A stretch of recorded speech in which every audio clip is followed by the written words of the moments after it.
This is Will Nunziata, New York City-based director and creator of theater, television, and film. And today I am thrilled to be speaking with the acclaimed artist, NICK BALABAN. But before we get to our interview, here is a sneak peek at his incredible talent. Didn't feel the danger, watching the Lone Ranger on TV. Johnny Depp was Comanche, a cultural vigilante on TV.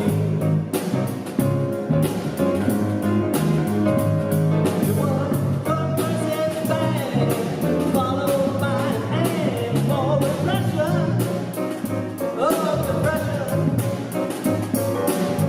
Side flexing, vomit, take a rally through disorientation. Feel the danger of watching the Lone Ranger on TV. Johnny Depp was Comanche, a coastal vigilante on TV. Hello, Nick, how are you? Great, how are you? Nick, I'm doing so much better now that I'm speaking with you, and I'm excited the audience got a little sneak peek of your incredible talent with your Lone Ranger Live. Talk to me a little bit about the performance the audience just saw. That was a record release party, and the record is Hello, Cruel World. It's streaming everywhere. It's on CD and record, and I put together just a trio, and we're playing at St. Anne's Church in Brooklyn Heights, which is an amazing performance space. Oh, it sure freaking is. Born and bred in New York myself, but I have been out there, and I mean, you don't get better acoustics, I don't think, anywhere in any borough. Nick, I want to know for you, Nick, first and foremost, where did you grow up, and when did you realize that you had such an affinity for music? I grew up in Tenafly, New Jersey. And I always had an affinity for music, so I don't know. There wasn't like one moment, it was just always around.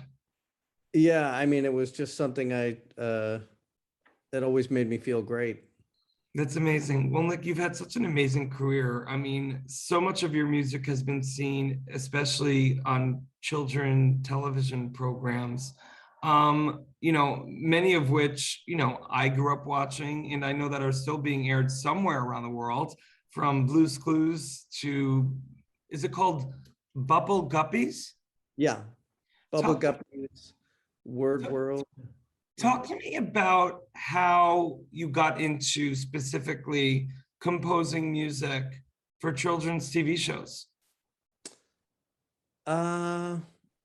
It was a fluke. I mean, you know, at the time I was playing with, I was a freelance musician playing with a million types of bands. I played in jazz big bands and small bands and reggae bands and blues bands and R&B and at the time, I knew a producer who was making television shows, not series, but single shows for kids that were really terrific. Karen Cooper made The Red Booth and The Girls Show, two shows that were on PBS, public television. And they were meant for young people to have voices. And the Girls Show, particularly girls who, young girls whose demographic up until then really didn't have a voice in public. And I offered to do the music very cheaply. Because I'd never done it before and I was curious. And for a while I was getting checks for that for 11 cents or 7 cents. So it was thrilling. I love it. You can buy a piece of gum, but God bless, there were residuals. Yeah, no, it was that it really wasn't for the money, it was for the experience. But that experience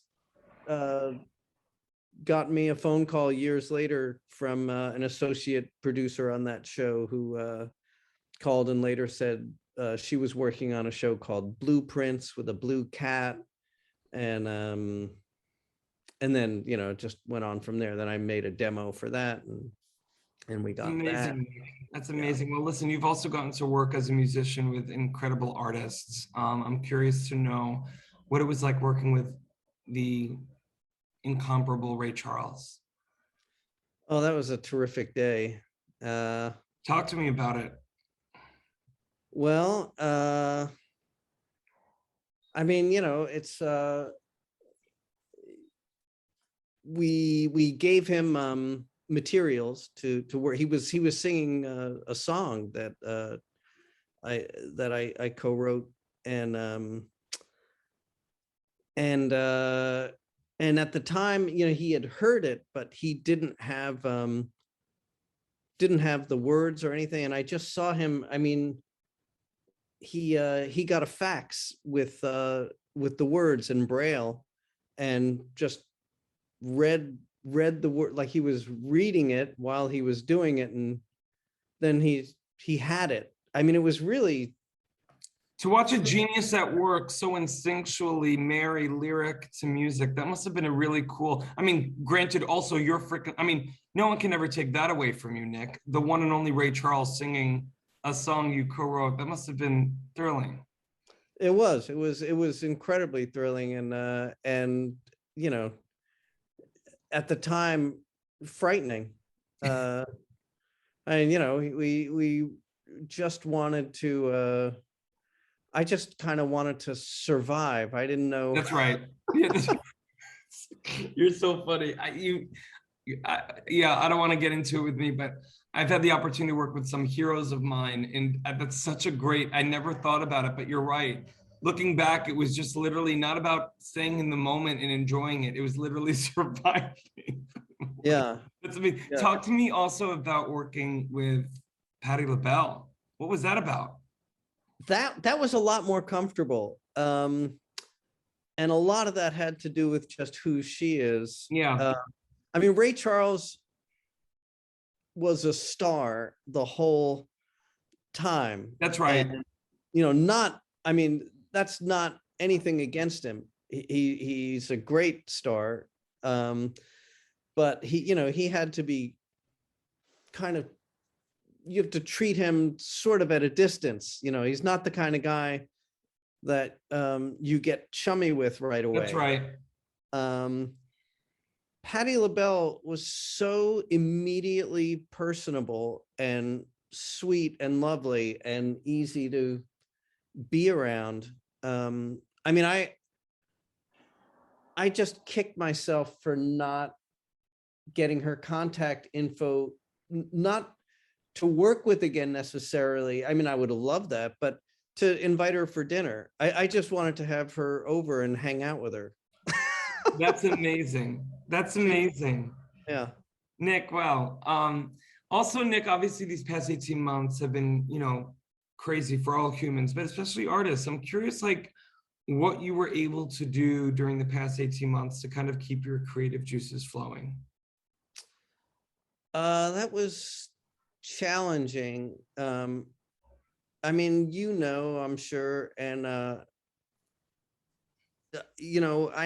I need to keep writing and playing and doing things sort of in the same way that I need to keep brushing my teeth. I mean, That's right. if you don't do it, it's not good. It feels like bad hygiene. I mean, Nick, so you're absolutely right. yeah. So I figured out Facebook Live, and I didn't, I just did it for myself. So I didn't ask for Venmo or anything, but I just, I set my phone up by the piano and just kept workshopping songs and working on things. And I did that every week for the But whole. you ended up doing a lot of them. I mean, on YouTube, people can find all of them, correct? Just about, yeah. That's Yeah, there's amazing. That's like a little incredible. over 100, and they're a mess. I mean, they're, Well, you know what, like, Nick? Look at when you take out the perfectionist in you, the director in me says, because I saw a few of them, there's for me, there's nothing like I find actually perfection in the imperfection. I almost look at it as a study and eavesdropping in on the process. So for artists out there who are just curious about the process, about the mess of it all, and just what a process can look like over weeks upon weeks upon weeks, I would say check out Nick's link below to his YouTube. But I want to also remind our audience, below this interview is also links to everything that Nick is up to and everything that he's about. And listen, Nick, I could speak with you forever, but I'm really grateful not only for your time, but I'm grateful we're connected now. You're an incredible talent, and I can't wait to see you live once things start to open up more and more. Do you have any shows coming up in the New York City area? I don't have much going on during this time, but I'm hopeful that things are going to start picking up. I mean, I usually have a couple gigs a week, or a gig a week or so. Yeah. The next one, however, that I know for sure I have is, I think it's December 11th. Okay. Far Rockaway at a place called Wits End. I love it. Which is a terrific restaurant, like really, it's Far Rockaway, so it's a kind of a libertarian atmosphere. I I mean, freaking love it. I know the area very well. Well, listen, everyone, on 12/11, if you're not at your wits end with this whole COVID, did you see what I did there, Nick? I've had better transitions. But you can check him out there. But again, for more on Nick, you can read all about him right below this video. Nick, thank you for your time today. And really, it's really nice to be connected with you. oh, thanks. It's great to be connected with you.